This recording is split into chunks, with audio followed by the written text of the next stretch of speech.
que vous ne saisissez pas cette vérité de l'être, vous ne pouvez exprimer votre vrai potentiel sur Terre, tant sur le plan physique que spirituel.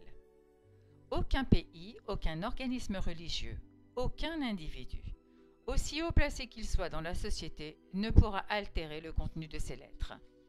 Puisque moi, le Christ, je rayonne aussi la vérité de l'être dans le monde entier, vers tous ceux dont le niveau vibratoire de fréquence spirituelle permet de recevoir la vérité. Ceux-là la recevront, la révéleront et l'adapteront pleinement, sans aucune réserve, comme ligne de conduite pour leurs pensées et leurs actions. Si certains ne peuvent comprendre ou recevoir ces lettres, ce sera uniquement parce qu'ils n'ont pas encore accédé au niveau de conscience nécessaire pour se syntoniser avec elles. Leur croissance aura lieu plus tard. En conséquence, à tous ceux qui n'expérimentent pas encore la qualité de vie que je décris comme étant votre par volonté divine, je dis, renoncez à vous demander ce qui ne va pas dans la vie, chez les gens, au vu des circonstances ou chez vous. Observez plutôt vos propres processus de pensée, vos propres attitudes face à la vie en général, vos sentiments envers les autres et vous-même. Découvrez la nature des pensées et des attentes auxquelles vous vous abandonnez régulièrement. Elles créent une force d'énergie de conscience créatrice puissante que vous émettez tout au long de la journée. Cela attire à vous exactement ce que vous craignez ou attendez. Parfois, la forme négative de conscience créatrice est profondément enfouie dans votre subconscient ou elle a été implantée il y a fort longtemps suite à certaines circonstances. Ou encore, l'impulsion de conscience créatrice négative provient d'une vie antérieure. Dans tous les cas, si vous avez vécu de mauvaises expériences à répétition, examinez votre état de conscience intérieur et voyez la nature des attentes négatives qui dominent votre subconscient. Découvrez aussi quelles sont vos attitudes et vos sentiments envers les autres.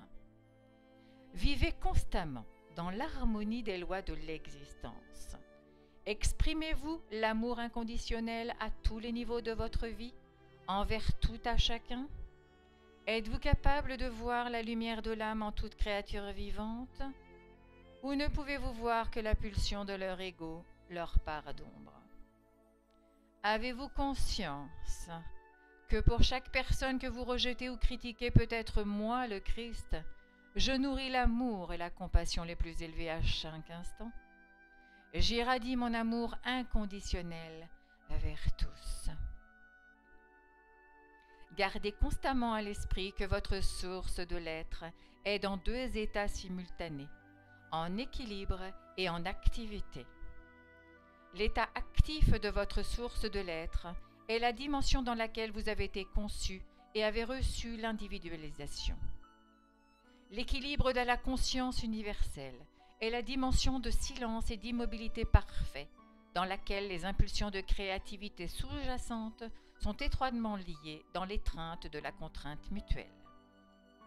Lorsque vous prenez conscience, acceptez, comprenez complètement qu'à chaque nouvelle session d'apprentissage, à l'école qu'est la Terre, vous avez toujours accès à l'intelligence aimante divine qui résout à la perfection chaque problème. Vous vous élevez au-delà des niveaux vibratoires de la panique et de la souffrance.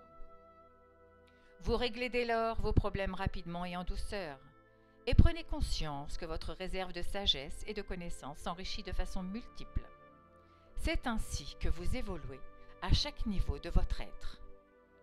En venant à vous au moyen de ces lettres, j'ai pour intention de vous montrer comment vivre en harmonie avec les lois de l'existence et de vous aider à éviter des souffrances, des limitations et des privations inutiles causées par votre ignorance et des lois. Je tiens aussi à imprimer en votre conscience qu'il est naturel que vous passiez tous par des hauts et des bas. Tout le monde vit des périodes fastes où les bienfaits affluent et comblent vos désirs, où vous êtes au sommet du bonheur et de la réussite selon les critères humains. Vous vous réjouissez, puis vient le moment où soudainement le rythme de la vie change. Les ressources se tarissent, les relations deviennent difficiles et instables, votre carrière périclite, ou encore des obstacles surgissent qui vous désespèrent durablement. Vous pourriez vous demander quelles erreurs vous avez commises. Jadis, vous appliquiez avec beaucoup de succès les lois de l'existence, et maintenant des problèmes surgissent chaque jour. Rien de ce que vous pensez ou faites ne soulage vraiment le stress de votre vie quotidienne. Quand ou si de tels moments vous arrivent, soyez tranquille. Gardez la paix du cœur et de l'esprit. Sachez que vous continuez à tirer vie et orientation de la conscience divine, malgré les apparences contraires et malgré vos tourments apparents. En ces moments, il est essentiel de vous retirer en vous-même, de vous demander en quoi votre conscience a pu déraper pendant vos moments de haut et de renforcer vos liens à la conscience divine. Sans ces périodes sombres de dépression, vous ne croîtriez pas en stature spirituelle. Elle vous délivre un message spécial. Ne vous laissez donc pas sombrer dans le désespoir ou l'amertume. Bien que vous puissiez vous sentir fragile, vous vivez votre saison hivernale de découverte de soi et de renaissance intérieure. Ce qui, en fin de compte, s'avérera être un bienfait encore plus grand que ne l'étaient vos périodes de faste. Reprenez courage et gardez la foi. Attendez patiemment jusqu'à ce que l'hiver cède de nouveau la place à votre printemps spirituel. Persévérez, détendez-vous et attendez avec confiance le moment où la vie divine s'écoulera à nouveau en votre esprit, votre cœur et votre vie terrestre. Tout ce que vous espériez recommencera alors à se manifester dans votre vie. Voyez aussi et persistez à croire que si vous ne vous sentez plus l'afflux de la conscience divine pendant vos méditations, vous n'êtes pas pour autant abandonné, mais vos vibrations cosmiques et par suite vos vibrations de conscience personnelle sont simplement à marée basse. Vous n'êtes plus en mesure de vous élever pour vivre les vibrations de la conscience divine comme vous le faisiez auparavant. Mais si vous ne les sentez pas, soyez assurés que vous êtes toujours enveloppé en elles et dans l'amour divin. Je vous rappelle aussi et veux imprimer en votre conscience qu'à partir du moment où le plus démuni des êtres humains comprend la véritable nature de ses origines, il peut utiliser cette connaissance, commencer à sortir de ses difficultés et s'élever alors aussi haut qu'il le choisira, à condition de se syntoniser quotidiennement à la source de son être et de puiser son orientation, son inspiration, sa direction et sa puissance infinie, sa vie. Vous n'êtes pas victime du destin. Vous êtes victime de votre propre conscience créatrice, jusqu'au jour où vous voyez clairement que vous façonnez vous-même entièrement votre conscience. Lorsque cette vérité glorieuse poindra en vous, dans votre conscience, vous changerez l'orientation de votre vie et découvrirez enfin que vous pouvez travailler à devenir un maître et atteindre la liberté totale dans la conscience divine. Gardez surtout à l'esprit que dans votre recherche spirituelle, votre objectif est de maintenir vos fréquences de conscience aussi stables et spirituellement élevées que possible. C'est extrêmement difficile à faire pour l'esprit humain, puisqu'il a sans cesse besoin de nouvelles stimulations mentales et spirituelles chaque fois que son intérêt est éveillé. Mais je vous le dis, il n'est pas suffisant de lire ces lettres pour se retourner ensuite vers d'autres livres en espérant y trouver quelques vérités plus hautes ou plus inspirantes. Moi, le Christ, je vous dis en vérité, il n'existe pas de vérité plus haute, ni de voie plus élevée à votre disposition à ce jour. Vous pourrez croire parfois avoir trouvé meilleure lecture, parce qu'au niveau de votre conscience humaine présente, vous pouvez vous relier plus facilement à ce qui est énoncé. Mais soyez sûr que la vérité spirituelle de l'existence est la seule connaissance capable de vous mener à la conscience christique, qui est votre véritable destination, à l'exclusion de tout autre. La conscience christique est la conscience spirituelle de tous les grands maîtres. Il n'y en a pas de plus haute. Pour en parfaire la compréhension, vous pouvez lire des auteurs ayant déjà trouvé la voie et qui mettent en pratique l'enseignement de ces lettres. Mais fuyez ceux qui citent d'autres écrivains se référant eux-mêmes à d'autres autorités. Ils cherchent encore, à travers la pensée humaine, le moyen de pénétrer l'immensité de la vérité spirituelle, qui se situe au-delà de la pensée humaine. Ceux-là, comme vous-même, en sont encore à l'orée de la conscience. Ils n'ont pas encore pénétré la couche mentale et émotionnelle qui leur permettrait de se rapprocher des confins de l'espace.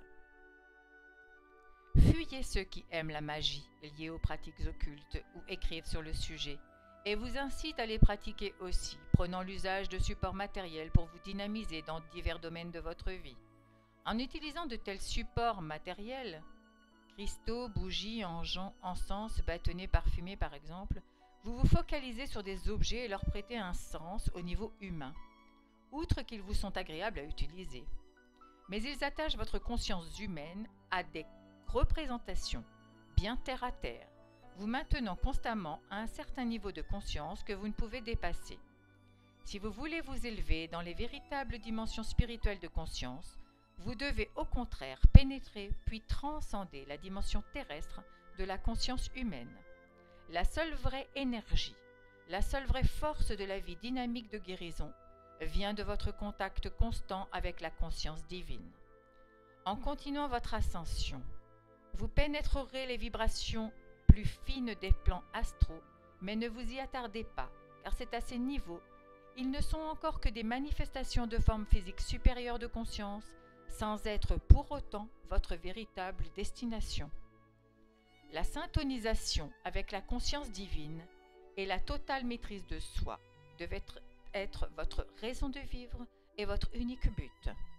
Lorsque vous l'aurez atteint, tout ce que vous aurez jamais désiré pour vous-même sera vôtre, d'une manière nouvelle, transcendante, éternelle. Vous pourriez lire ces lettres et choisir de vouloir continuer comme vous êtes, en gardant la conscience de l'ego, mais en faisant confiance à la conscience divine pour vous aider dans les moments difficiles.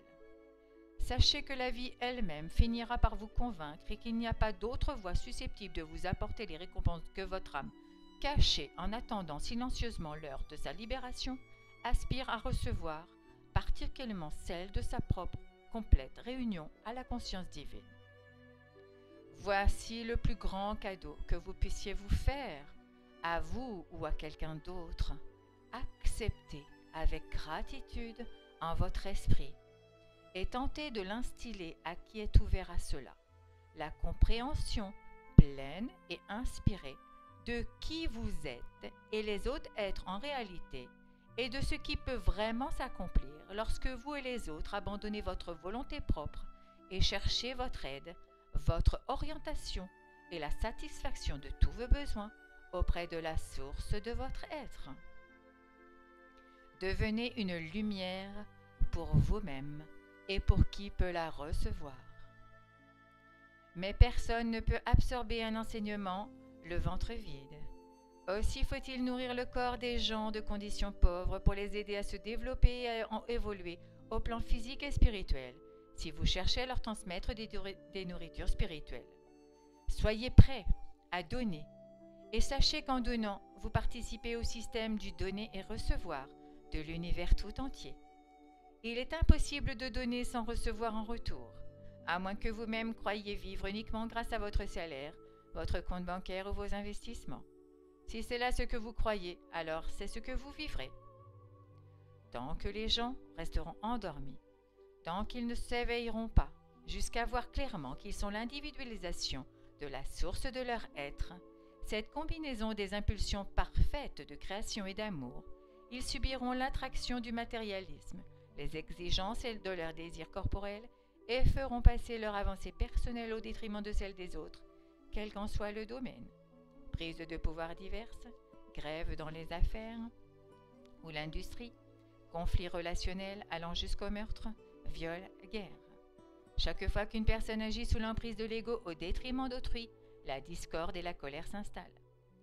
C'est là la loi primordiale de l'existence qui doit être proclamée publiquement dans le monde entier. Comment alors l'être humain devrait-il s'efforcer de vivre au quotidien dans un monde naturellement dominé par les pulsions de l'ego ou désir forcené de satisfaction personnelle? Ma déclaration porte en elle la réponse. Faites à autrui ce que vous voudriez que l'on vous fasse. C'est le premier pas dans la maîtrise de la pulsion de l'ego. Lorsque vous prenez part à une dispute, que chacune des parties rende pleinement justice à l'autre. Écoutez, absorbez, tenez compte, faites amende honorable autant que possible.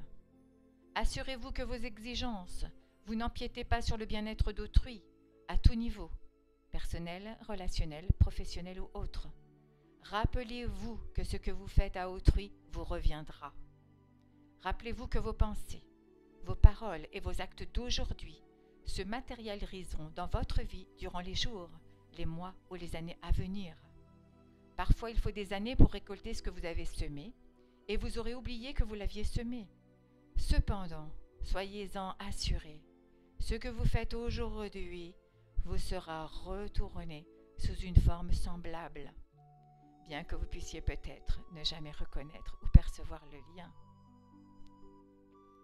Ce que vous voudriez qu'autrui dise de vos fautes, dites-le et pensez-le des fautes d'autrui, amis ou étrangers. Offrez l'acceptation et le pardon que vous aimeriez recevoir. Qu'est-ce que le vrai pardon? C'est un état de compréhension si clair de l'autre et des raisons de son comportement que vous pourriez dire en toute sincérité qu'il n'y a rien à pardonner.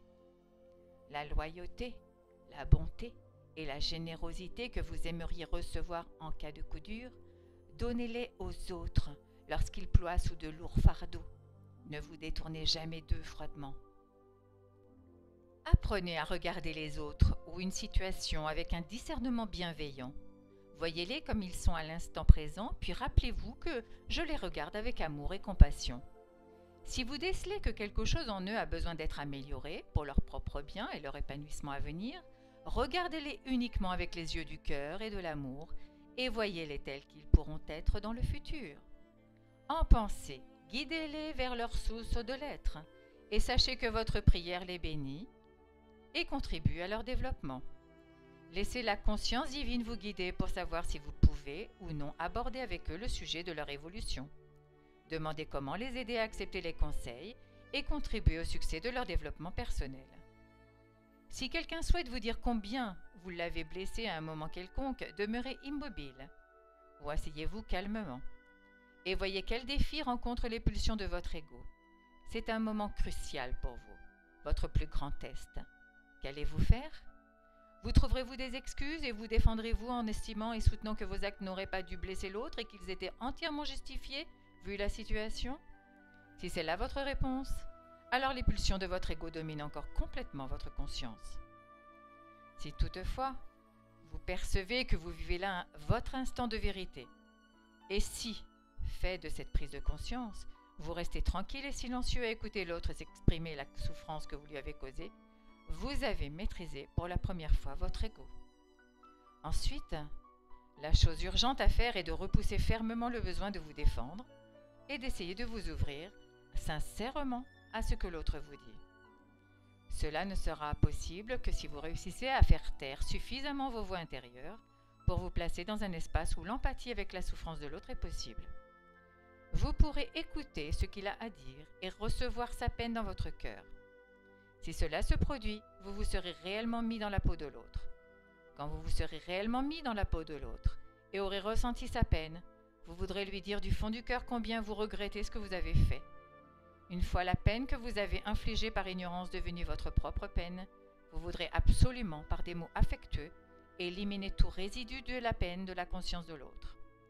Vous aurez alors guéri sa blessure, qui sera également éliminée de votre système de conscience électromagnétique.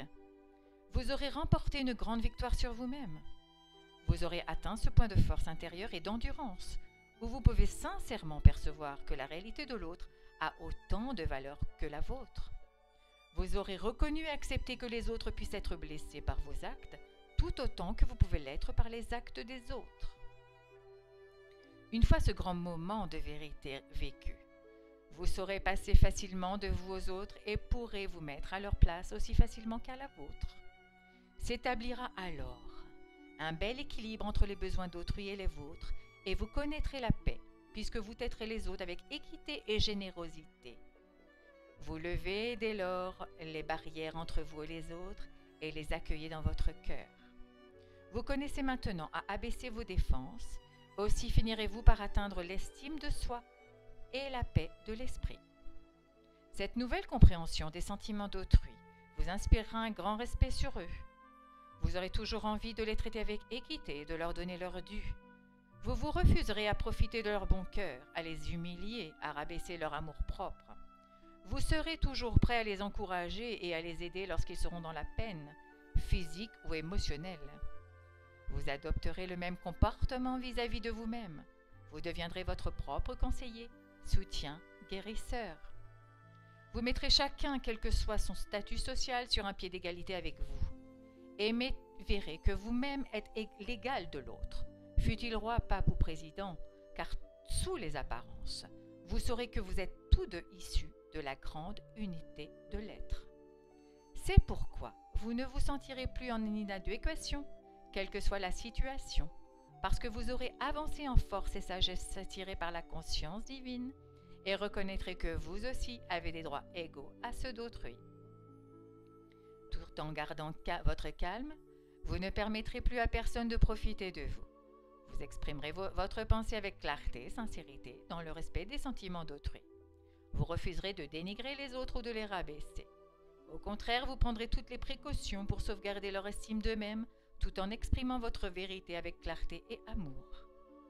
Gardez en mémoire, en exprimant votre vérité à autrui, que ce n'est pas à vous de lui dire quoi faire, en quelque circonstance que ce soit, ou comment il devrait réagir à vos paroles. Cependant, tout en respectant les valeurs universelles de parfaite honnêteté, de travail consciencieux, de bonne volonté envers les autres et d'aide aux plus pauvres que vous êtes en droit d'exiger que ces valeurs priment sur toute autre considération de convenance dans le groupe, l'entreprise communautaire ou l'action nationale. Vous êtes aussi parfaitement en droit d'exprimer votre ressenti en cas de comportement humiliant envers vous, si vous avez conscience d'avoir ce besoin. Dans ce cas, votre honnêteté et votre attention à l'autre sont probablement requis pour dénouer ou clarifier la situation pour le bien de tous. Expliquez-vous avec bienveillance. Dites gentiment à l'autre ce que vous ressentez dans la situation présente et expliquez-lui pourquoi vous vous sentez ainsi. Ne dites jamais « vous avez fait ceci et cela ». L'autre aurait l'impression d'être accusé et vous vous éveillerez immédiatement le mécanisme de défense de votre ego et du sien. La discussion deviendrait aussitôt conflictuelle et désagréable pour tous deux. Pour bien communiquer avec une personne sous l'emprise de l'ego, vous devez continuellement parler de façon à ce qu'elle ne se sente jamais attaquée. C'est cela, communiquer avec amour. Vous ne pouvez apprendre et cultiver cet art jusqu'au prix de certains échecs et d'une pratique renouvelée. À chaque victoire remportée sur votre ego, il vous devient plus facile de vous relier à autrui parce que vous comprenez à travers vous le fonctionnement de l'ego des autres. Au fil du temps, plus vous vous libérez de l'emprise de l'ego, plus vous vous découvrez apte à écouter les autres avec empathie et amour. S'il s'agit d'une façon qui vous aurait autrefois meurtri ou offensé, vous sentirez en lieu et place le rire monter en vous. Vous saurez alors que votre âme est en contact direct avec la conscience divine, car son état naturel est le rire. Le rire est une impulsion de conscience qui se propage à travers vos cieux d'une planète à l'autre et traverse votre voie lactée jusqu'aux confins de l'infini. Aussi infini que la divine conscience, il est apparu au moment du Big Bang. Qu'est-ce que le rire ? C'est une réaction spontanée de la conscience à une situation ou deux événements, incidents ou personnes sont naturellement incompatibles, étrangères l'une à l'autre, en désaccord ou en opposition. C'est une réaction en chaîne que vivent tous les êtres des espaces supérieurs, capables de jugement ou de perception. Il élimine les tensions. La réaction en chaîne se ressent au niveau du diaphragme qui protège le cœur et le système nerveux. Vous l'avez vu en l'examinant, la nature de la création. Tout fut fait au mieux, dans la conception et la croissance des corps vivants, pour créer des corps parfaitement adaptés à l'environnement, afin que leurs occupants se sentent à l'aise, heureux et vivent détendus. Les tensions sont les ennemis de la santé. Elles sont contraires à la volonté de la conscience divine. Un éclat de rire spontané et cordial est d'abord vécu comme un jaillissement de conscience qui se propage dans la tête, provoquant l'allègement de toute la conscience. Il est immédiatement suivi de la réaction en chaîne, physique du rire, vécue comme une légère pression cadencée de la respiration sur le diaphragme, qui élimine toute tension et fait disparaître tout résidu d'amertume. Parfois, le rire provoqué par une situation très amusante se prolonge tellement que la personne finit par n'en plus pouvoir. Sans en même temps, elle se sent heureuse et regrette que le rire se soit arrêté. La plupart des gens témoignent que le rire suscite un vrai bien-être, même si juste avant qu'ils étaient même en plein conflit. Si quelqu'un peut rire sincèrement en voyant l'absurdité d'une situation là où il y avait auparavant colère ou offense, toute tension disparaît et les relations redeviennent spontanément cordiales. Le rire est un véritable cadeau d'amour à envoyer à celui que son ego domine et qui a besoin de s'en libérer. Lorsque la pulsion de l'ego aura relâché suffisamment son emprise sur votre esprit et vos émotions, le rire vous viendra spontanément et vous apportera une merveilleuse sensation de libération. La réaction en chaîne du rire élève vos fréquences vibratoires de conscience. C'est en effet de l'énergie libérée là où vous en avez le plus besoin, au-dessus du cœur dans le diaphragme, le siège de vos émotions, mais aussi et surtout, rire est une manifestation de la pure conscience divine. Ainsi, le rire est divin. Le rire est votre enfant intérieur.